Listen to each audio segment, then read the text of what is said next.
So hello everyone, नमस्कार, आदाब और सत श्री अकाल। तो कैसे हो तुम लोग? आई थिंक तुम लोग बहुत बढ़िया हो गए, मस्त हो गए। सो आज ये मेरा क्लास 10th का 14 लेक्चर आने वाला है फिजिक्स का। आज हम लोग जानेंगे रेजिस्टेंस के बारे में। पिछले क्लास में हम लोग देखे थे रेजिस्टेंस का एक झलक ओम्स लॉ से, V by I is equals to R. हम लोग जाने थे रेजिस्टेंस बस हल्का सा कि ओम होता है उसका यूनिट, बस इतना ही कुछ जाने थे, ज़्यादा नहीं जाने थे। हम बोले थे पिछले अगले क्लास में हम रेजिस्टेंस पे डिस्कस करेंगे। सो आज रेजिस्टेंस पे डिस्कस करेंगे। अगले क्लास में एक और टर्म आएगा नया, उस पर डिस्कस किया जाएगा। ठीक है। सो रेजिस्टेंस देखो बहुत इंपॉर्टेंट है, क्लास 10th के पर्सपेक्टिव से भी, क्लास 12th के पर्सपेक्टिव से भी।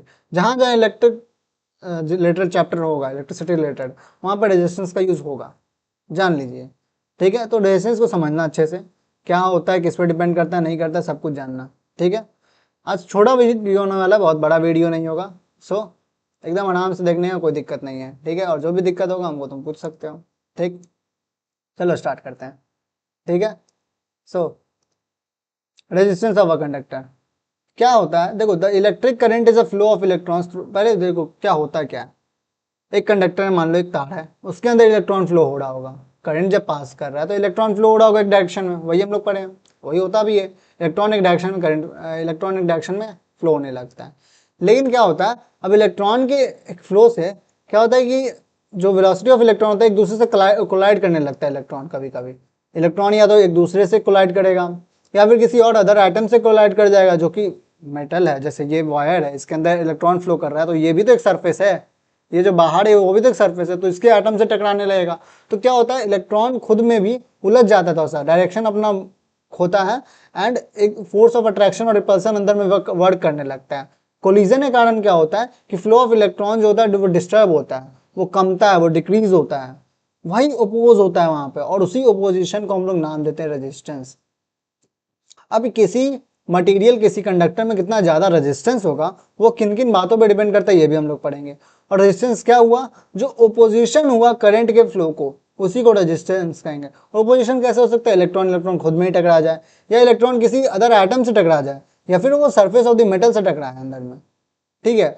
तो वो अपना जो भी डिस्टर्बेंस अंदर में, करंट के अंदर में क्रिएट होगा, उसी को रेजिस्टेंस कहते हैं, जिसकी वजह से करंट का क्या होता है, वैल्यू कम होता है थोड़ा सा। ठीक। सो रेजिस्टेंस, तो यही बोल रहे हैं यहाँ पे, the electric current is a flow of electrons through a conductor. ठीक है। When the electrons move from one part of the conductor to the other part, मान लो जैसे इस पार्ट से इस पार्ट पे आ रहा होगा। ठीक है। दे कोलाइड विद अदर इलेक्ट्रॉन्स, एक अदर इलेक्ट्रॉन से भी कोलाइड करेगा, and the atoms and ions present in the body of the conductor, conductor के बॉडी में भी जो एटम्स या आयंस प्रेजेंट हो गए, उनसे भी टकराता है। Due to these collisions there is some obstruction or opposition to the flow of electron current throughout the conductor। जो कंडक्टर के थ्रू जो इलेक्ट्रॉन का फ्लो हो रहा था, उसमें अपोजिशन हो जाता है। ठीक। चलो देखो, the property of a conductor due to which it opposes the flow of current through it is called resistance. ऐसा प्रॉपर्टी ऑफ कंडक्टर जिससे क्या होता है, opposition of flow of current को रोकता है, अपोज करता है फ्लो ऑफ करंट को, उसी प्रॉपर्टी को क्या कहते हैं, रेजिस्टेंस कहते हैं। रेजिस्टेंस क्या प्रॉपर्टी है किसी भी कंडक्टर का, किसी भी नेचर ऑफ मटेरियल का। ठीक है। हर नेचर ऑफ मटेरियल का अपना एक प्रॉपर्टी होता है, उसी तरह रेजिस्टेंस भी एक प्रॉपर्टी है। ठीक। चार्ज जैसे एक प्रॉपर्टी हुआ, वैसे ही रेजिस्टेंस भी एक प्रॉपर्टी है। So the resistance of a conductor, देखो ये क्या होता है, इसका फॉर्मूला तो हम लोग पिछले क्लास में भी जाने थे, R is equal to V by I. हम लोग पिछले क्लास में इसका झलक देख चुके हैं, R is equal to V by I. Ohm's law से आता है ये। V क्या है यहाँ पे, potential difference, V is equal to potential difference, and I क्या है यहाँ पे, करंट। ठीक है। चलो ठीक। सो आगे हम लोग देखते हैं। हम लोग पहले जान लेते हैं रेजिस्टेंस का यूनिट वगैरह क्या होता है। सो यूनिट, ऐसा यूनिट क्या हुआ इसका, ऐसा यूनिट होता है इसका ओम। ऐसा यूनिट इसका होता है ओम। ओम को देखो, इसको हम लोग इस साइन से लिखते हैं, ये ओमेगा। ओमेगा इस साइन को क्या बोलते हैं, ओमेगा बोलते हैं। बट यहाँ पे यूनिट जो है वो रेजिस्टेंस का ओम है, या फिर और वोल्ट, वोल्ट पर एम्पियर, ये इसका ऐसा यूनिट है। तो या तो वोल्ट पर एम्पियर बोलो या फिर ओम बोलो, दोनों सेम बराबर बात है। तो ओम ही जनरली यूज होता है। 7 ओम का रेजिस्टेंस है, 5 ओम का रेजिस्टेंस है, 2 ओम का रेजिस्टेंस है, इस तरीके से। एंड वोल्ट पर एम्पियर कभी कभी यूज करते हैं, ऐसे यूनिट वोल्ट पर एम्पियर भी होता है, V बाई आई है जो फॉर्मूला। ठीक है। सो अदर यूनिट क्या हुआ, अदर यूनिट जैसे ऐसा यूनिट इसका नहीं होता है, अदर यूनिट मान लो कैसे हुआ, तो मिली ओम हो गया, जैसे मिली ओम, तो मिली ओम मतलब क्या हुआ, मिली मतलब क्या होता है 10⁻³ होगा वैल्यू, मिली जैसे 1 kg बोलते हो, 1 kg मतलब क्या हुआ 1 किलोग्राम, किलो मतलब क्या हुआ 10⁻³ मतलब 1000 ग्राम। उसी तरह से 1 मिलीग्राम मतलब 1/1000 ऑफ अ ग्राम मीन्स 10⁻³ ग्राम। उसी तरह मिली का वैल्यू क्या हुआ 10⁻³ तो उसी तरह मिली ओम तो 1/1000 ऑफ ओम। ठीक, सो अब ये डिफाइन करते हैं हम लोग 1 ओम क्या होता है, 1 ओम। अब समझो तुम R इज इक्वल टू क्या हुआ V/I, सो आर क्या हुआ ओम, सो 1 ओम, 1 ओम का क्या होगा, so 1 ohm is the resistance of a conductor, 1 ohm वो रेजिस्टेंस है कंडक्टर का, such that when a potential difference of 1 volt is applied to its end a current of 1 ampere flows through it. मान लो ये जैसे wire है, ये दो बोथ एंड है, यहाँ से यहाँ करंट फ्लो हो रहा है, ठीक, तो जब हम लोग इस वायर पे एक पोटेंशियल 1 वोल्ट का पोटेंशियल डिफरेंस अप्लाई करेंगे, 1 वोल्ट का पोटेंशियल डिफरेंस अप्लाई करेंगे एक एम्पियर करंट को फ्लो करवाने के लिए, तो उसमें जो रेजिस्टेंस जनरेट होगा वो 1 ओम का होगा। बात समझ में आया, नहीं आया, चलो एक बार फिर से, ये मान लो वायर है, जो हम लोग पोटेंशियल डिफरेंस, जब हम लोग पोटेंशियल डिफरेंस 1 वोल्ट जनरेट करेंगे इसके दोनों एंड पे, एंड से ही ना पोटेंशियल डिफरेंस 1 वोल्ट जनरेट होगा। पोटेंशियल डिफरेंस समझ रहे हो ना क्या होता है, चार्ज को यहाँ से यहाँ ले जाने में जो वर्क डन करते हैं, याद है कुछ कुछ, चार्ज को यहाँ से यहाँ ले जाने में जो वर्क डन करते हैं उसको पोटेंशियल डिफरेंस करते हैं। सो इस एंड से इस एंड तक में पोटेंशियल डिफरेंस अगर 1 वोल्ट रखेंगे, 1 एम्पियर करंट को फ्लो करवाने के लिए, 1 एम्पियर करंट को फ्लो करवाने के लिए कहां से यहां तक, तो उसमें जो रेजिस्टेंस जनरेट होगा इस कंडक्टर में इतने पार्ट में, उसको कहेंगे 1 ओम रेजिस्टेंस जनरेट हुआ। क्लियर हुआ यहां से, चलो ठीक है। सो 1 ओम रेजिस्टेंस क्या, 1 ohm is the resistance of a conductor such that when a potential difference of 1 volt is applied to its ends, 1 volt to applied to its ends a current of 1 ampere flows through it. So इसको क्या कहेंगे 1 ohm resistance of a conductor. उसी तरह unit symbol इसका क्या होता है, symbol, symbol तो हम लोग यार देखो आर से डिनोट करते हैं, आर से सिंपल, आर से यूनिट को डिनोट करते हैं ओम से, इसको याद रखना, ठीक है। चलो अब आगे बढ़ते हैं। सो अब रेजिस्टेंस जो होगा किसी कंडक्टर का वो किस बात पर डिपेंड करेगा, किन किन बातों पर रेजिस्टेंस डिपेंड करेगा, क्योंकि देखो रेजिस्टेंस खुद एक प्रॉपर्टी है। सो प्रॉपर्टी चेंज होता है एनवायरमेंट के हिसाब से या फिर किसी अदर फैक्टर्स के हिसाब से प्रॉपर्टी चेंज हो सकता है, कि जो मटेरियल जो है बिहेव कर रहा है वो डिफरेंट तरीके से बिहेव करेगा। जैसे तुम भी होते हो, मान लो तुम कभी फैमिली के साथ बैठो, तुम अलग तरीके से बिहेव करोगे, एकदम अच्छे अच्छे बिहेव करोगे कि भाई तुम शुद्ध संस्कारी लड़की हो, तुमसे अच्छा तो कोई लड़का ही नहीं है दुनिया में। अब बट भाई तुम दोस्तों के साथ चले जाओ, फिर तुमसे ज़्यादा कोई गाली बकने वाला आदमी नहीं है। मतलब जनरली अगर तुम बात करो, हम बॉयज़ का पर्सपेक्टिव ज़्यादा बात कर रहे हैं। सो इसी तरीके से कोई भी मटेरियल, कोई भी बॉडी जो है कंडक्टर, वो क्या है, वो डिफरेंट जगह पे डिफरेंट फैक्टर्स पे डिफरेंट तरीके से बिहेव करता है। तो किन किन फैक्टर्स पे डिपेंड करता है resistance of a conductor of a material, तो वो हम लोग अब जानेंगे, ठीक है। तो पहला पहला किस पे डिपेंड करता है, लेंथ ऑफ द कंडक्टर पे डिपेंड करता है। मतलब कंडक्टर का लेंथ क्या है, मतलब ये जो अगर कंडक्टर का वो कितना लंबा है, इतना लंबा है या फिर छोटा है इससे, मतलब एक लेंथ क्या हो, कंपैरिजन वैल्यू है ना, कितना लंबा है, इतना लंबा है या फिर इतना है या फिर और भी लंबा है। सो इस पर डिपेंड करता है। सो इस पर कैसे डिपेंड किया भैया, ये हमको नहीं समझ में। सो रेजिस्टेंस, पहले तो ये जानो कि रेजिस्टेंस लेंथ के डायरेक्टली प्रोपोर्शनल होता है। Resistance is directly proportional to resistance is directly proportional to length of the conductor. देखो डायरेक्टली प्रोपोर्शनल हम लोग, तुम लोग जानते होना चाहिए भाई, नहीं जानते हो तो एक बार बता देते हैं, चलो ठीक है यार।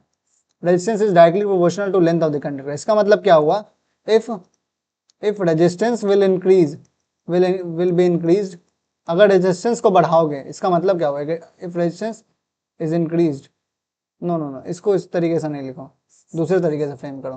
कैसे, if length of the conductor, if length of the conductor, if length of the conductor, if length of the conductor is increased, अगर इसको बढ़ा रहे हो, then resistance will also increase, and then resistance will also increase, resistance भी बढ़ेगा, ठीक है। उसी तरीके से सिमिलरली कैसे, इफ रेजिस्टेंस, इफ नहीं, length of the conductor, if length of the conductor length of the conductor को घटाओगे, if length of the conductor is decreased, अगर इसको डिक्रीज करोगे सो रेजिस्टेंस भी डिक्रीज होगा, then resistance R will also be decrease, will also decrease. ठीक है, ये देखो डायरेक्टली प्रोपोर्शनल का मतलब ही ये होता है कि एक को बढ़ाओगे दूसरा भी बढ़ेगा, एक घटाओगे दूसरा भी घट जाएगा। डायरेक्टली प्रोपोर्शनल का मतलब ये होता है। इन्वर्सली प्रोपोर्शनल क्या होता है कि अगर एक बढ़ा रहे हो तो दूसरा घट रहा है, एक घटाओगे दूसरा बढ़ जाएगा, ये होता है इन्वर्सली प्रोपोर्शनल। डायरेक्टली प्रोपोर्शनल मतलब एक बढ़ाओ दूसरा बढ़ेगा, एक घटाओ दूसरा घटेगा। ठीक, और इन्वर्सली प्रोपोर्शनल क्या हुआ, एक बढ़ाओगे दूसरा घट जाएगा, एक घटाओगे दूसरा बढ़ जाएगा। बात यहाँ तक क्लियर हो गया। सो रेजिस्टेंस और लेंथ ऑफ द कंडक्टर दोनों डायरेक्टली प्रोपोर्शनल है। तुम लोग माइंड में चल रहा होगा भाई भैया बताइए लेंथ के पे कैसे डिपेंड कर रहा है, ये कितना लंबा इस पे कैसे रेजिस्टेंस डिपेंड कर रहा है। रेजिस्टेंस तो भाई इलेक्ट्रॉन का फ्लो है?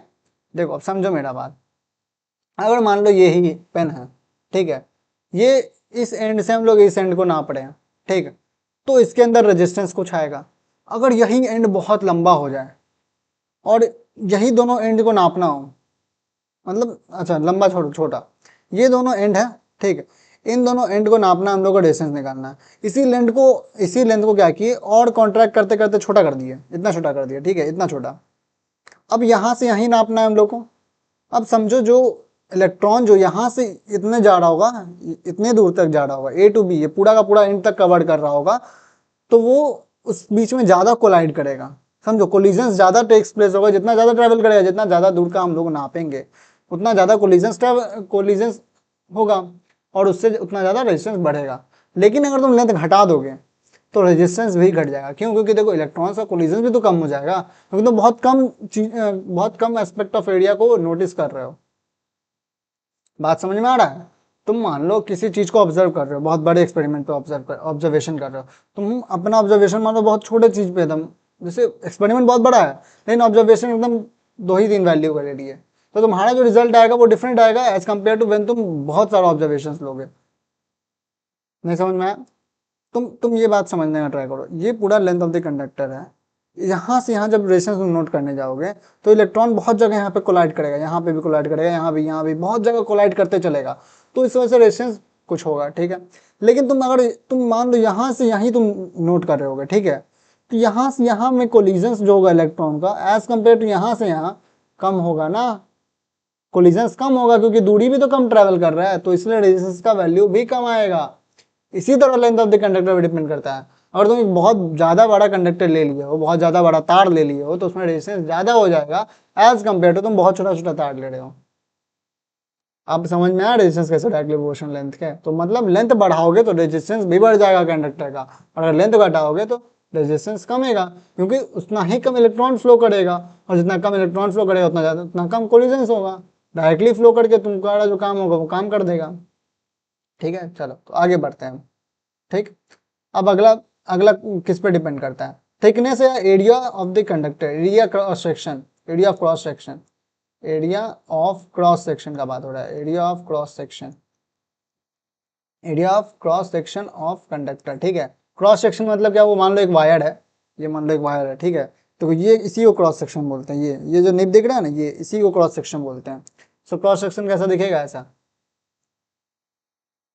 ठीक, देखो ये होता तो ये 2 लेयर का है, मतलब डबल लेयर हुआ, मतलब इसके ऊपर भी पतला लेयर होगा ऐसे करके।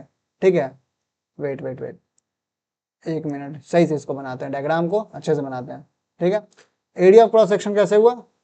ऐसे। ठीक है, और इसके ऊपर एक छोटा सा और लेयर हो जाएगा ऐसे करके। ठीक है, ये हुआ। अब देखो ये जो एरिया ऑफ क्रॉस सेक्शन क्या कहला है? ये, ठीक है, एरिया ऑफ क्रॉस सेक्शन क्या कहला है? ये। ठीक, सो बट हम लोग ये पूरा का पूरा 2 लेयर नहीं लेके चलते हैं। ठीक है, हम लोग मान के चलते हैं कि एक ही क्रॉस सेक्शन का बहुत थिन लेयर होगा ना दोनों के बीच, समझ रहे हो? ये क्रॉस सेक्शन हम लोग मान के चलते हैं। ये हुआ एरिया ऑफ क्रॉस सेक्शन, मतलब ये जो एरिया यहाँ से रेडियस निकल के आएगा, ये आर हुआ, और रेडियस से क्या निकल के आएगा? एरिया। ठीक है, तो एरिया ऑफ क्रॉस सेक्शन मतलब इतने के, ये पूरा एरिया, समझ रहे हो ना? एक वायर जो सिलेंडर का कैसे छोटा सा तुमको वायर देखोगे तो वहां पर तुमको छोटा सा दिखेगा सर का, वो एरिया ऑफ क्रॉस सेक्शन। वो कितना बड़ा है, मतलब वो एरिया कितना ज्यादा है, वो रेडियस कितना ज्यादा है या फिर रेडियस कितना छोटा है, इस बात पर डिपेंड करता है। सो इस बात पे कैसे डिपेंड करता है? So resistance is so resistance is inversely proportional to thickness या area of cross section, area of cross section, cross section ये अब इनवर्सली प्रोपोर्शनल हो गया। ये इसका मतलब क्या हुआ, इसका मतलब ये हुआ कि अगर तुम एरिया ऑफ क्रॉस सेक्शन मतलब ये जो चौड़ाई है, वायर का जो चौड़ाई है उसको तुम बढ़ाओगे, उसको बढ़ाओगे तो रेजिस्टेंस कम जाएगा, और अगर तुम उसको घटाओगे तो वो रेजिस्टेंस बढ़ जाएगा। कैसे भैया, ये कैसे हो गया अब, ठीक है। सो दिखाते हैं, हम बताते हैं, ठीक है, अच्छे से बताते हैं। चलो मान लो एक ये है एरिया ऑफ क्रॉस सेक्शन, ठीक, और एक एरिया ऑफ क्रॉस सेक्शन क्या है, ये, ठीक है। सो अब इमेजिन करो जस्ट, यहाँ से बहुत सारे इलेक्ट्रॉन जा रहा होगा, ठीक, यहाँ से बहुत सारे इलेक्ट्रॉन जा रहा है, ठीक है, ठीक, अंदर के मतलब इस तरीके से फ्लो हो रहा है ना, जैसे कैसे करंट ऐसे फ्लो हो रहा होगा, तो हम लोग इस तरीके से देख रहे थे, ऐसे फ्लो हो रहा होगा, ठीक है। मान लो इलेक्ट्रॉन जा रहा है बहुत सारा, ठीक है। तुम सोचो अगर उसके पास जगह रहेगा, तुम मान लो तुम बहुत सारे आदमी लोग क्या है एक ही गली में जा रहे हैं, तो जब बहुत सारे लोग जा रहे होंगे तो अगर गली बहुत पतला है तो उसमें बहुत तुम लोग एकदम चिपकते चिपकते मतलब बहुत कंजस्टेड होके जाना होगा, बहुत कंजस्टेड होके जाना होगा उस गली से। बट मान लो गली बहुत बड़ा है तो तुम लोग आराम से फैल के भी जा सकते हो, बात समझे। वही बात होता है यहाँ पे क्रॉस सेक्शन पे। अगर जो इलेक्ट्रॉन के जाने का जो पाथ है, जो एरिया है, वो अगर बहुत पतला है, वायर बहुत पतला है, तो वो पतला होने के कारण क्या होगा, बहुत कंजस्टेड फील करेगा इलेक्ट्रॉन और बहुत ज़्यादा एक दूसरे से कोलाइड करेगा, एक दूसरे से कोलाइड करेगा, या फिर एटम्स ऑफ द जो मटेरियल है उससे भी कोलाइड करेगा। तो इससे क्या होगा, रेजिस्टेंस बढ़ेगा, लेंथ घटाने से, एरिया ऑफ क्रॉस सेक्शन घटाने से रेजिस्टेंस बढ़ जाएगा। बट जब तुम एरिया ऑफ क्रॉस सेक्शन बढ़ा दोगे, मतलब बड़ा कर दोगे, जगह उसके पास बहुत दे दोगे, तो जो इलेक्ट्रॉन होगा वो फ्रीली जा पाएगा, कोलिजन कम होगा, कोलिजन कम होगा तो रेजिस्टेंस भी कम होगा। So area of cross section अगर बढ़ाओगे तो रेजिस्टेंस कम हो जाएगा, और अगर एरिया ऑफ क्रॉस सेक्शन घटा दोगे तो रेजिस्टेंस बढ़ जाएगा। बात समझ में आ गया, एकदम जस्ट उसी से इमेजिन करो, तुम एक बहुत भीड़ भाड़ वाले इलाके से जा रहे हो और एक बहुत पतला सा गली है तुम लोग को जाने के लिए, तुम लोग बहुत कंजस्टेड होके जाओगे, बट वही बहुत बड़ा सा गली हो जाए, तुम लोग आराम से निकल पाओगे। बात समझ में आ रहा है, यहाँ तक समझ में आ गया, चलो ठीक है। थिकनेस, थिकनेस या एरिया, थिकनेस भी वही बात हुआ या एरिया ऑफ कंडक्टर भी वही बात हुआ, ठीक है। चौथा, नेचर ऑफ मटेरियल। देखो मटेरियल किस नेचर का, इस पर डिपेंड करता है। मान लो कॉपर है, या फिर तुम सिल्वर का बात कर रहे हो, या फिर तुम किसका बात कर रहे हो, इस बात पर डिपेंड करता है, एक्सेट्रा। मतलब मटेरियल किस नेचर का, हर अपना मटेरियल का अपना एक रेजिस्टेंस होगा। जैसे अब ये कैसे हो सकता है यार, कॉपर मान लो मेटल है या कंडक्टर है, तो कॉपर के बीच का जो एटम है उसमें डिफरेंट तरीके से इलेक्ट्रॉन जो होंगे वो निकले हुए होंगे, और जो अरेंजमेंट है कॉपर एटम्स का वो डिफरेंट होगा। कॉपर एटम्स में इलेक्ट्रॉन्स डिफरेंट तरीके से अरेंज होंगे, लेकिन but silver atom, silver material में उसमें जो सिल्वर एटम्स होंगे वो डिफरेंट तरीके से अरेंज्ड होंगे, और उसमें जो इलेक्ट्रॉन जो निकल रहा होगा, जो इलेक्ट्रॉन जो फ्लो कर रहा होगा वो डिफरेंट तरीके से फ्लो कर रहा होगा। तो बात समझो, तो मटेरियल किस तरीके का है इस पर रेजिस्टेंस डिपेंड करता है। अब जैसे मान लो तुम कोई कंडीशन चेंज नहीं किए हो, कोई भी अदर फैक्टर्स को तुम चेंज नहीं किए हो, तो कॉपर में रेजिस्टेंस हमेशा सेम रहेगा, कॉपर में रेजिस्टेंस हमेशा सेम रहेगा। बट तुमको कोई कंडीशन सेम, कंडीशन चेंज नहीं करना है, मतलब कंडीशन के साथ छेड़छाड़ नहीं करना है, उसका लेंथ नहीं काट दो। जैसे मान लो तुम्हारा ये कंडक्टर है, ये कॉपर का है, ठीक, तुम इसका लेंथ को कुछ नहीं किए छेड़छाड़, एरिया ऑफ क्रॉस सेक्शन में कुछ छेड़छाड़ नहीं किए, तो इसका रेजिस्टेंस हमेशा सेम रहेगा। तुम ये कॉपर का तुम जहां लेके जाओगे तुम सेम रहेगा, लेकिन यही सेम टू सेम दिखते दिखते सिल्वर का ले आओ, सेम दिख रहा है, सेम साइज हो, सेम थिकनेस हो, सब कुछ सेम हो, पर तुम सिल्वर का लेते हो तो उसका resistance as compare to copper different होगा। बात समझे, तो इसीलिए रेजिस्टेंस जो है वो नेचर ऑफ मटेरियल पर डिपेंड करता है, तुम कौन से नेचर का मटेरियल ले रहे हो, कैसा मटेरियल ले रहे हो, इस बात पर रेजिस्टेंस डिपेंड करता है। ये एक फैक्टर है, रेजिस्टेंस डिपेंड करता है जिस पर, ठीक, यहाँ तक समझ में आ गया। चलो ठीक, अब अगला फैक्टर जो कि इंपॉर्टेंट भी है बहुत, टेम्परेचर ऑफ द कंडक्टर।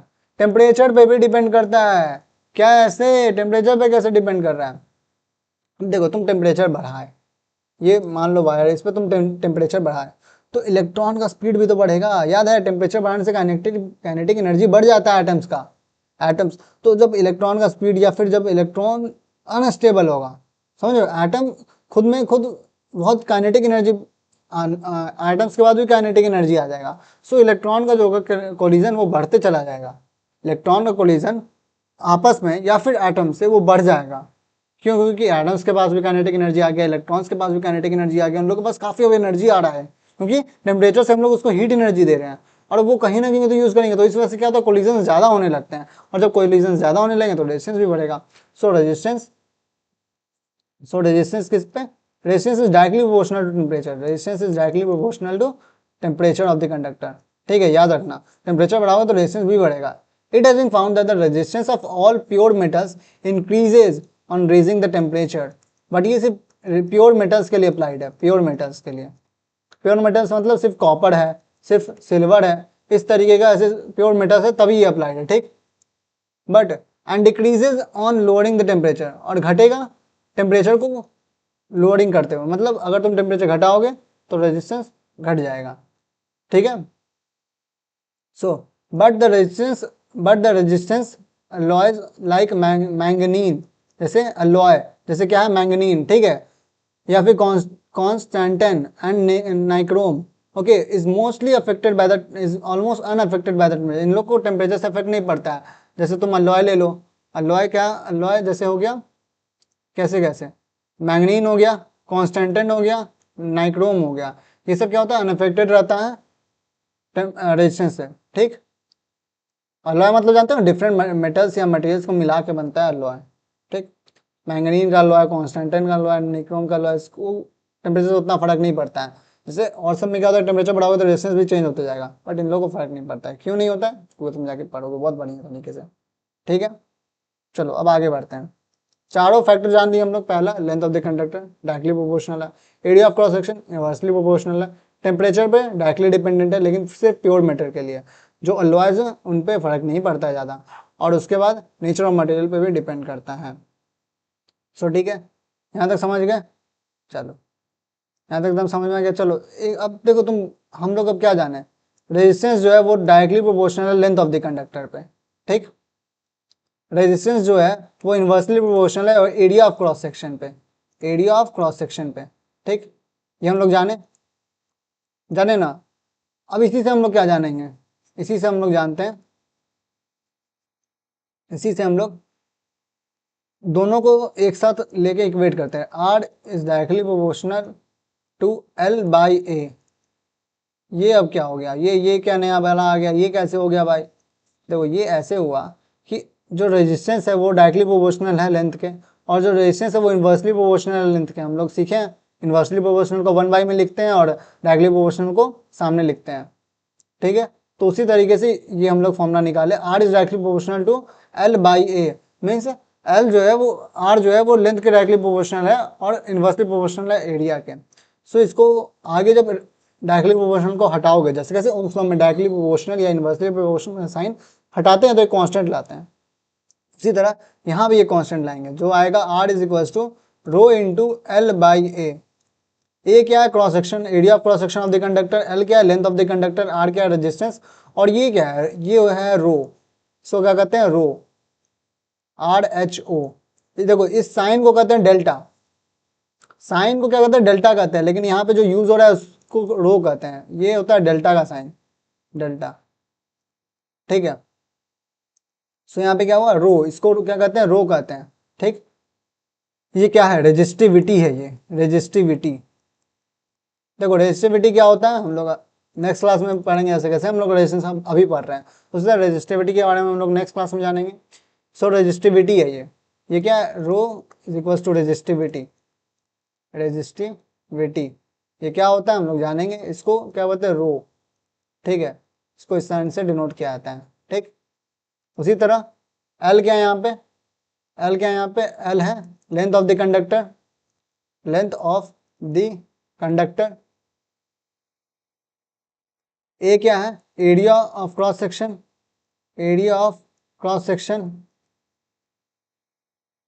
ठीक है। उसी तरह आर क्या है, resistance of the conductor, resistance of conductor, ठीक है। बात समझ में आ गया, चलो यहाँ तक क्लियर हो गया। इस फॉर्मूला को तुम याद रखना भाई, ये फॉर्मूला बहुत जरूरी है, ये भी और ये भी। R is directly proportional to length and inversely proportional to area. बोलोगे भैया टेम्परेचर क्यों नहीं बात किए, अरे भैया टेम्परेचर को हम लोग नहीं ले रहे हैं अभी, ठीक है। टेम्परेचर एक फैक्टर है जो कि देखो हर जगह नहीं ना यूज होता है, तुम लेंथ और एरिया को तुम हर जगह यूज कर सकते हो, हर मेटल अलॉय वगैरह के साथ, लेकिन टेम्परेचर हर जगह सेम तरीके से बढ़ता या घटता नहीं है। जैसे मान लो कभी कभी तुम लेंथ को मतलब रेजिस्टेंस को थोड़ा सा इंक्रीज टेम्परेचर थोड़ा सा इंक्रीज किया तो कभी कभी रेजिस्टेंस ज़्यादा इंक्रीज हो सकता है, या टेम्परेचर तुम इंक्रीज करते जा रहे हो तो रेजिस्टेंस धीरे धीरे इंक्रीज कर रहा है। ये बात होता है। तो टेम्परेचर जो है वो रेजिस्टेंस के डायरेक्टली प्रोपोर्शनल है, बढ़ाने में बढ़ता है, बट इसका मतलब ये नहीं कि एकदम यूनिफॉर्म तरीके से बढ़ता है। बात समझ में आ गया? चलो ठीक, दो क्वेश्चन है, दो क्वेश्चन कर लेते हैं फिर चलेंगे। So the potential difference between the terminals of an electric iron is 240 volt. So potential difference पहले गिवन लिखते हैं, तो पोटेंशियल डिफरेंस क्या दिया हुआ है 240 वोल्ट्स का, 240 वोल्ट्स का पोटेंशियल डिफरेंस है। And the current is 5 ampere, और करंट क्या दे दिया है 5 एम्पियर का। So what is the resistance of the electric iron? भाई बहुत आसान सवाल है, फाइंड क्या करना है, फाइंड क्या है आर फाइंड करना है।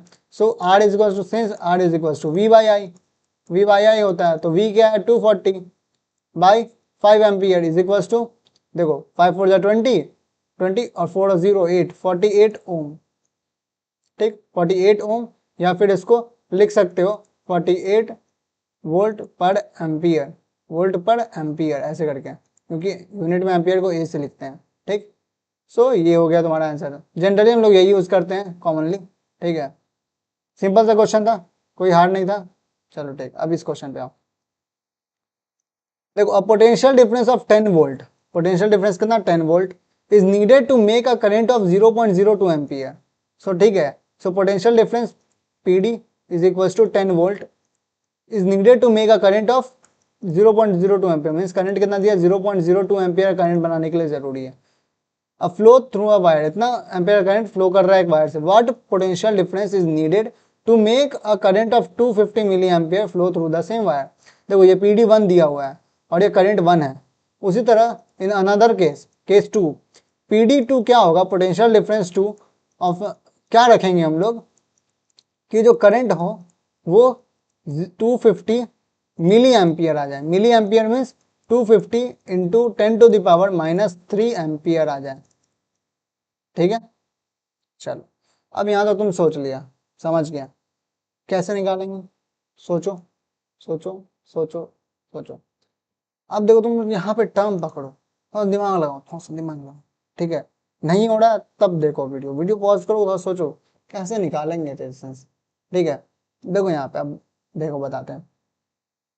A potential difference of 10 volt is needed to make a current of इतना ampere flow through a wire, एक वायर से फ्लो करने के लगा। What potential difference is needed to make a current of 250 milliampere flow through the same wire. देखो ये term पकड़ो, same wire, same wire, same wire मतलब क्या हुआ, नेचर ऑफ मटेरियल सेम है, नेचर ऑफ मटेरियल सेम है मतलब resistance भी सेम है। Resistance for both the case, both the cases, cases is same, मतलब रेजिस्टेंस सेम होगा। सो अगर इस केस का बात करोगे, केस वन, केस वन का बात करोगे, सो यहाँ पे क्या आएगा, आर इज इक्वल टू, यहाँ पे क्या हो जाएगा, are is equal to V1/I1। ठीक, और यहाँ पे केस टू का अगर बात करोगे, किसका, केस टू का, केस टू, सो यहाँ पे क्या हो जाएगा, are is equal to V2/I2, V2/I2।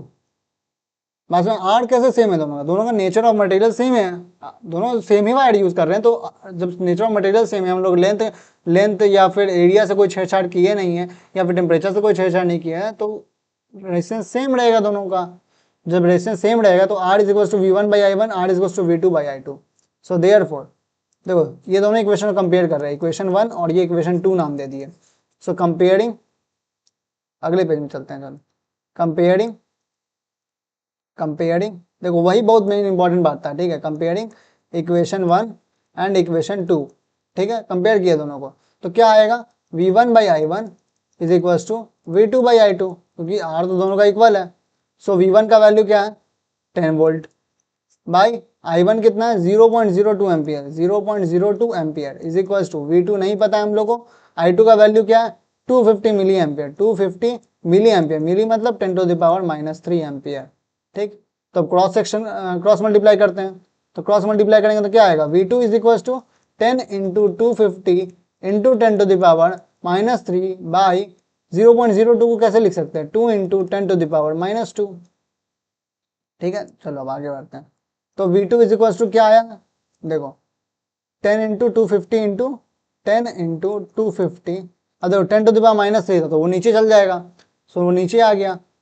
सो नीचे आके क्या बन जाएगा, देखो नीचे था 2 into 10 to the power minus 2, तो 2 into 10 to the power minus 2 पर चल जाएगा और 10 टू द पावर माइनस 3 नीचे आ जाएगा, तो 10 टू द पावर 3 बन जाएगा वो नीचे, और ऊपर 10 टू द पावर 2 बन जाएगा। इंटरचेंज समझ रहे हो ना, पावर का इंटरचेंज हो जाता है जो, ठीक है। तो अब देखो यहाँ पे ये 10 टू द पावर 3 है, ये 10 टू द पावर 2 है, इसका मतलब क्या है 10 इंटू 250 इंटू 100, ये 10 टू द पावर 2 मतलब 100, और 2 इंटू 10 टू द पावर 3 मतलब 1000। तो 2 जीरो से 2 जीरो कटा और 1 जीरो से 1 जीरो यहाँ कटा, सो क्या बचा 250/2 मीन्स 125 वोल्ट। इतना तुम वोल्टेज पास करोगे तब 250 मिली एम्पियर सेम वायर से फ्लो करेगा। सो बात समझ में आ गया एकदम अच्छे से? नहीं समझ में आया तो रिवाइंड करके एक बार फिर से देख लेना, बहुत ज़्यादा भारी चीज़ नहीं बताया हम लोग, सिंपल सा चीज़ है, ठीक है। सो आज के लिए थैंक यू सो मच यार, यहाँ तक बने रहे तुम लोग, एकदम साथ रहे हम मेरे, थैंक यू सो मच। ऐसे ही आज रेशन सीखे, कल रेसिविटी हम लोग सीखेंगे, और फिर हम लोग आगे बढ़ते चलेंगे इस चैप्टर में, ठीक। सो आज के लिए thank you so much, bye bye, see you soon, goodbye. कोई भी प्रॉब्लम हो कमेंट सेक्शन में लीव कर दो, कोई दिक्कत नहीं है, या फिर हमको तुम इंस्टा पे डीएम कर सकते हो, ठीक है। तो चलते हैं, फिर मिलते हैं next Monday, bye bye, see you soon.